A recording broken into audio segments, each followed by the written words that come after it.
Hi friends, welcome to my channel. కాచి రూమ్లోకి వెళ్తూ చీపో అని జూలియట్ని నెట్టేయడంతో జూలియట్ వెళ్ళి కింద పడుతుంది. దాంతో జూలియట్కున్న విగ్ ఊడిపోవడంతో జూలియటే బూచి అని బయటపడిపోతుంది. ఇక దాంతో అందరూ షాక్ అవుతారు. అప్పుడు బామ్మ ఇలా అంటుంటుంది, ఏంటి కేదార్ ఇది, మీ బూచి బావని పట్టుకొని ఇన్నాళ్ళు జూలియట్ అంటూ నాటకం ఆడావా?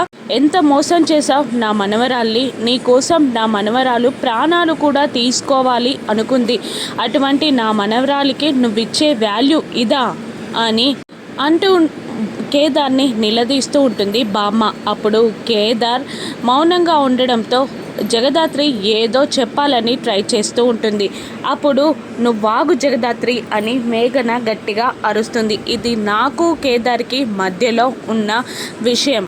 ఇది నేను కేదార్ తేల్చుకుంటాం, నువ్వు మధ్యలో మాట్లాడొద్దు అని అంటూ జగదాత్రిని ఆపేస్తుంది మేఘన. దాంతో తనకి సంబంధం ఉంది అని గట్టిగా కేదార్ అరుస్తాడు.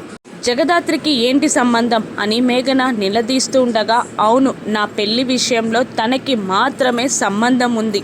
నేను జగదాత్రి కోసమే ఇదంతా చేశా అని కేదార్ జగదాత్రిని చూస్తూ చెప్తూ ఉండగా కేదార్ మాటలకి జగదాత్రి షాక్ అవుతుంది. ఇప్పుడు మేఘన రియాక్షన్ ఏంటి?